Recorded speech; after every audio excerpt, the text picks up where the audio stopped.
Hello, everybody. Welcome back to the Tin Man's Corner channel. I'm your host, Jeffrey Tin Man Taylor, and today I'll be reacting to another Midnight Tales video for you guys. And this one's 4 disturbing true hiking horror stories.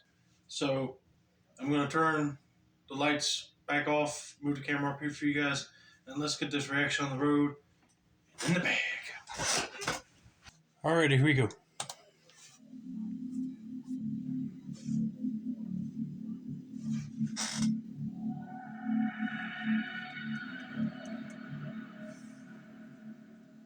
About 9 months ago, my partner and I had just bought a 6-month-old boxer to keep our 3-year-old Labrador company. We decided it would be a good idea to take them for a walk in the countryside. We live close to a large city called Hull in northeast England, and chose to walk in a rural area north of the River Humber, which flows to the sea. We arrived at a village near a local landmark, a World War II Army fort. That looks like a peaceful, tranquil place to visit in England. But let's just see what they talk about next. And decided to walk nearby through small patches of forest close to the nature reserve. We walked along a grass-covered bunker toward the forest, and suddenly my partner pointed out that 2 young men had started walking up the bank from the woods in a diagonal manner, as if they were trying to cut us off. At first, I wondered if they were attending some sort of World War reenactment, since both were wearing camouflaged pants and were covered in dust and dirt. I didn't think much of it, assuming they would just pass us by, but as they got closer, it became clear they were heading straight toward us. When they were about 10 feet away, one of them spoke up. The way he spoke still bothers me to this day. It was as if he had no regard for manners or even trying to make sense. He asked where we were planning to walk, and we told him we weren't really sure and would just see where we ended up. The young man looked disappointed by this and suggested that we take his route, which led through the forest to what he described as a great spot for sightseeing, with benches to sit down. While he was talking, the other boy kept a constant eye on our dogs, as if he wanted to make sure they were always in his sight. Since we didn't know much about the area and hadn't seen any other dog walkers, we took his advice and headed towards the opening he pointed out in the woods. It's a trap. It's a trap. That other guy's looking at your dogs just to make sure they don't, start barking or give away that something's wrong with them. The woods blocked out about 30% of the sunlight, and when I looked back, I saw that the young men hadn't walked off. They were standing there, watching us enter the forest. The path we followed seemed man-made, as it appeared to be the only walkable area in the forest. About 2 minutes into the walk, our Labrador began sniffing behind a bramble bush. At first, we didn't think much of it, as both dogs tend to sniff everywhere during walks. But then she started sniffing in one spot and rolling on the ground. When we went over to check, we found her sniffing a shattered rubber pig mask with a brown-red liquid on it. It looked disgusting, and my partner quickly pulled the dog away as flies were swarming around it. As we continued the walk, the woods narrowed into a long path of trees and bushes. We could see a turn far ahead and agreed that if it didn't lead anywhere, we'd head back. I walked ahead and was on my phone, preparing to take a photo of the woods, when I suddenly felt several small pricks on my neck, chin, and part of my face. I gasped to alert my partner, and he told me to stand still, alarmed, before carefully removing thin pieces of string from my face. It turns out someone had tied fishing hooks on lines to a tree across the walkway. Needless to say, we were both terrified, confused, and angry at this point. We hurried back to the car and drove home. I don't want to sound cliche, but as we drove off, I swear I saw someone peeking out onto the road through the rearview mirror. I can't say for sure whether the people we talked to were responsible for setting up the fish hooks, but it would make sense. I would say they're the ones responsible, and also putting a pig mask with fake blood on it.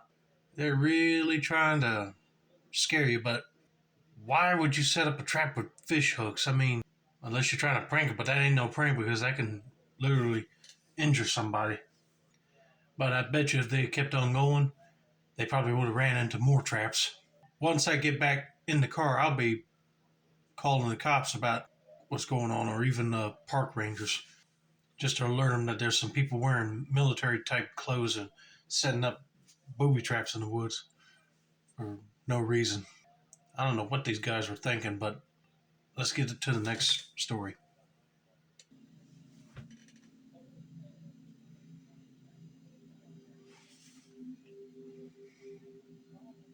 I'm a guy, and about 11 years ago, when I was 8 years old, my family, mom, dad, brother, and my brother's girlfriend, who was living with us at the time, went on holiday to Australia to visit relatives on my mum's side of the family. They lived in the rural parts of Victoria, and to give a basic summary, they lived on a farm surrounded by various fields. When facing the house, on the left side, there were 2 fields, and at the far end of these fields was a heavily wooded area with a dirt track running through it. My grandparents, who lived there, would often go on nature rambles through the forest to spot the wildlife. My mother, a dedicated bird spotter, decided to head off with me and Lisa, my brother's girlfriend, into the forest, as we both had a fascination with wildlife. We had been walking along the dirt track for about 10 minutes, taking pictures of the various animals we'd seen. We passed by a group of motorbikes and around 7 bikers having a barbecue. One of the bikers politely smiled at my mother, and she responded with a simple, "Good evening." As we walked past them, one of the bikers approached us and asked where we were going. We told him, and he informed us they had been camping in the area for about 2 nights. He warned us to be careful, as some people had been shooting game in the forest, and these people apparently had aggressive dogs, so we should be cautious. Me personally, I would love to walk in the woods and maybe take pictures of different wildlife, and as long as the animals don't like come and attack me. And then another thing, I would be like, why do you need to know about where we're going at, dude? But I'm kind of glad that he gave him information about some potential hunters out there in the woods. But I'll be looking out for them dogs that he was talking about. About 15 minutes later, I spotted an old barn and dashed off to explore it, being the adventurous child I was, while my mother and Lisa observed a bird. I didn't tell them where I was going. As I approached the barn, I saw 3 large dogs tied up outside. They were Rottweilers, and they seemed incredibly aggressive, barking and snarling a lot. At the time, I didn't think much of it. I assumed they were for hunting, although looking back, Rottweilers aren't hunting dogs. There was also an old mattress on the ground outside, covered in brown stains and emanating a foul smell. I was about 3 feet away from it, but the stench was unbelievably strong. Just as I was about to turn back, I saw a man emerging from the barn. The image of this man is one of the few things I remember clearly from that day. He was very tall, about 6'4", wearing a blue pinstriped suit. The strangest thing about him was the large top hat he wore.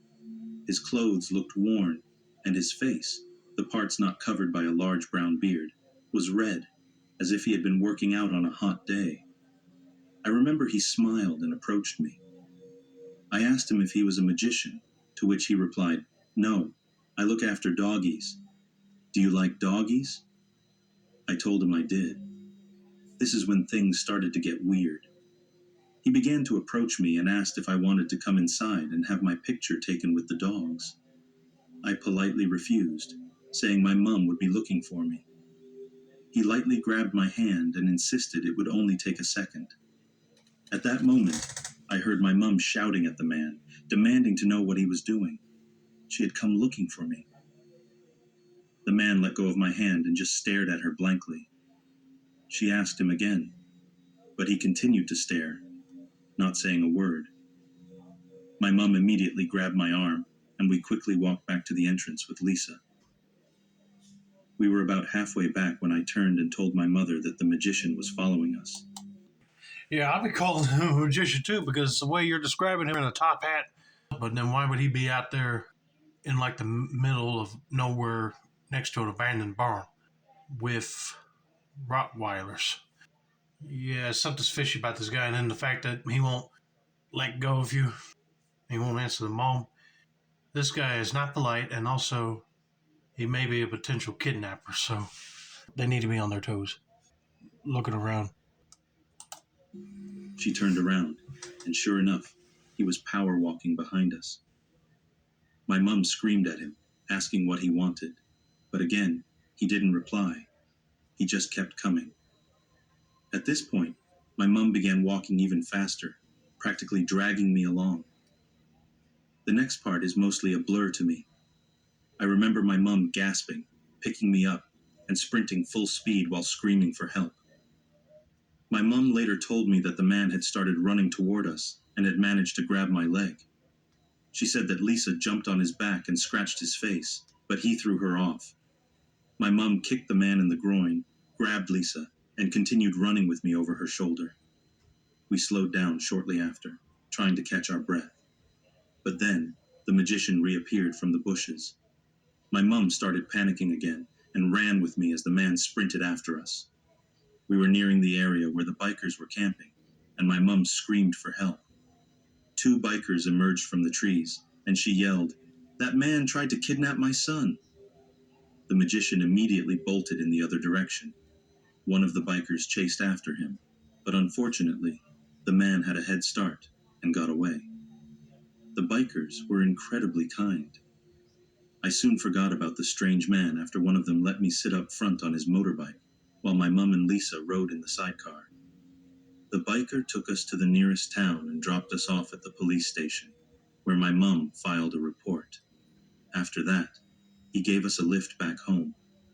I never got the chance to thank him at the time, as I didn't fully understand the gravity of the situation. Okay, I was wrong. Them bikers were truly nice people just hanging out and gave out a friendly warning, but I'm glad that they came to their rescue when they needed help against that guy with the tall hat. He'd probably been a potential murderer, probably taking people, killing them, and feeding them to his Rottweilers. I'm just glad that they got out of there safe and sound.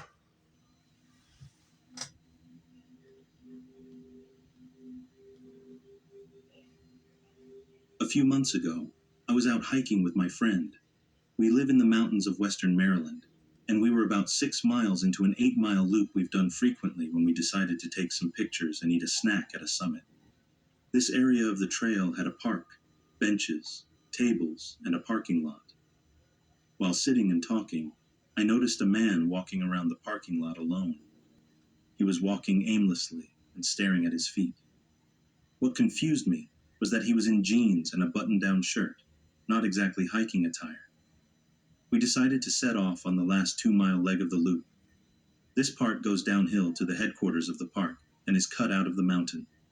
The end of that leg is the parking lot where our car is. You don't have a lot of visibility from the trail, and you have to walk single file. I was walking in front and talking to my friend when I turned to look at her and saw the same man right behind her, following at an uncomfortably close distance. I immediately got a gut-wrenching feeling. I noticed that he didn't have any pack or hiking gear and wasn't even wearing boots. Something about his eyes really spooked me.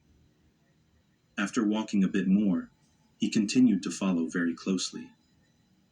I told my friend that I needed to tie my shoe as an excuse to step off the trail and let him pass us, in case he was only following closely because he wanted to go faster than we were. She immediately caught on to what I was doing, and we pulled over. He looked startled, and she said hello politely. He just stared at her. That's when I noticed he was carrying a stick. As I pretended to tie my shoe, she stood between us, and he passed us. We waited to give him some distance ahead of us, but he immediately slowed down. We waited a bit longer, and when he got to the furthest part of the trail where he still had sight of us, he turned around and looked up at us. We decided something felt very wrong about this guy, and we didn't want to have to pass him again. So we turned around and walked back up the trail toward the park with the tables and parking. After a few minutes of walking, I looked back and saw him walking up the trail, following us again. I told my friend to walk faster. We booked it up the trail and got to the parking lot area where we had been before. We started to strategize, deciding to wait and see if he would come back up the trail to the lot. There were more people around, so we felt safer waiting there. I mean, what is this guy's problem?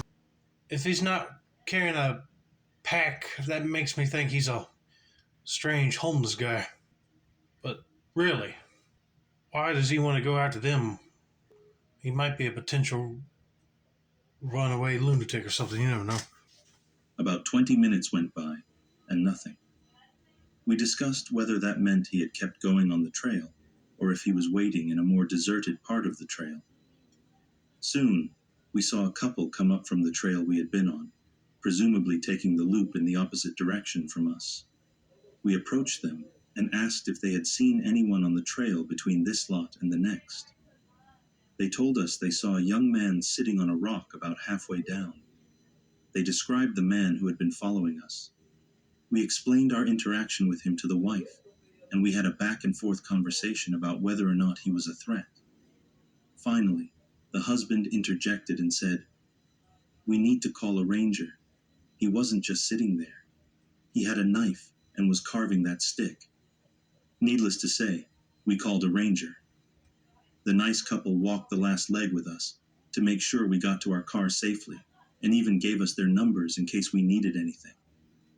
The rangers then walked the trail, but there was no sign of him. I wish I knew where he went and what happened to him, but I'm glad to know that my instincts were legitimate. I could tell you what he was trying to do with that stick. He was carving a spear with a knife. Oh, Lordy. I hate to imagine what would happen if the girls even did went back. But when he figured they weren't coming back, he might as well bolt before authorities got there. And sure enough, park rangers went there and he was gone. So he's probably hiding in the woods still somewhere. You never know. But I hope they did caught him. Because I hate to go to Maryland and run into this creep.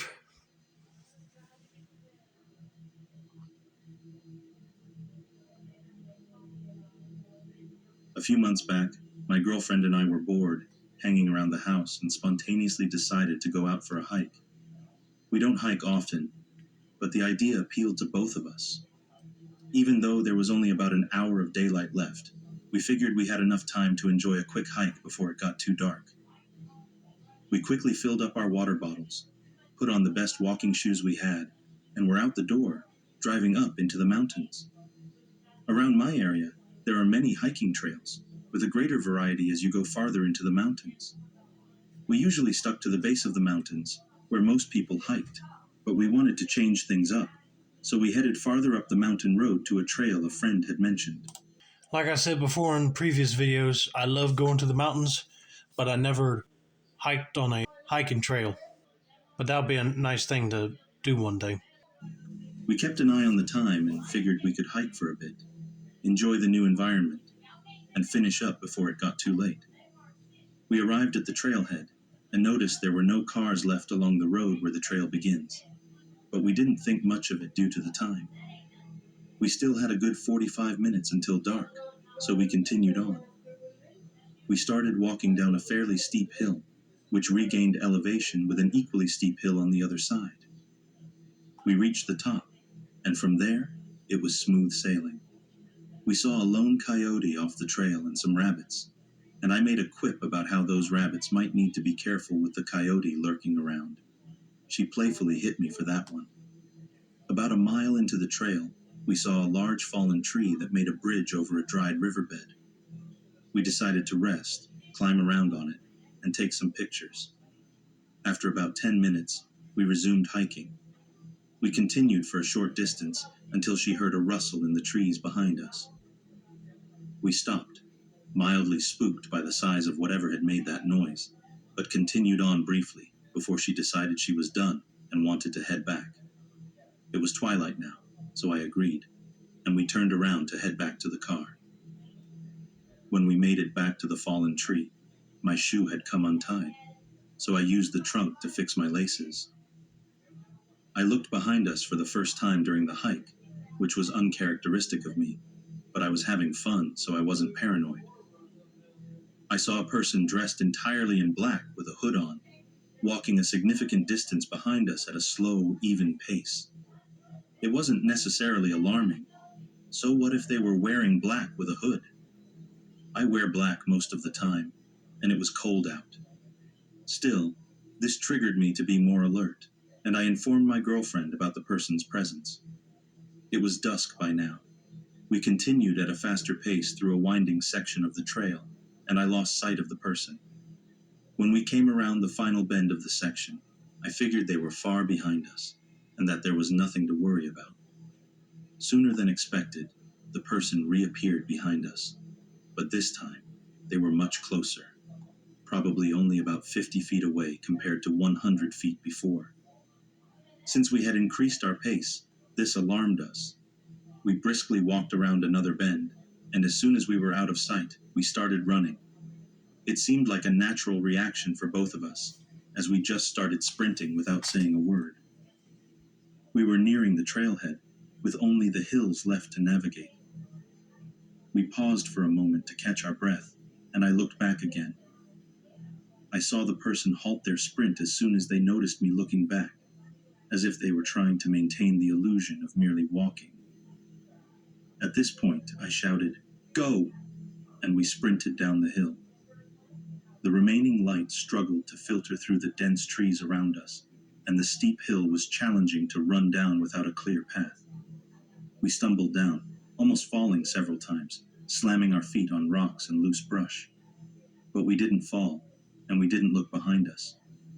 We made it to the bottom, but still had to climb the initial hill before we could reach the car. We persevered, made it up the incline, and finally reached our vehicle. I briefly breathed a sigh of relief as I started the car, my heart pounding and adrenaline racing. As I reversed onto the road, the person emerged at the trailhead, apparently breathing heavily. We finally got a good look at him. His hood had fallen off, exposing his pale complexion and lifeless eyes, illuminated by a single lantern at the start of the trail. He was holding something in his hand, but it was too dark to make out what it was, and I wasn't interested in sticking around to find out. I shifted into drive and accelerated as fast as my car could go, leaving him behind in the dust on the empty roadside. Sorry I didn't comment on the story, folks. I was just pulled into the story, basically. But yeah, seeing a guy with a black hood over his head is no. Red flag right there. He'll probably been a murderer. But then him having pale skin sounded like a druggie or something in the woods. You never know. But I'm glad he got out of there all right. But anyway, I hope you guys enjoyed this Midnight Tales reaction. Don't forget to like, subscribe, turn on post notifications for more Midnight Tale reactions like this. This has been another successful installment of the Tin Man's Corner channel. I'm your host, Jeffrey Tin Man Taylor, and I said that's a wrap, and have a nice day.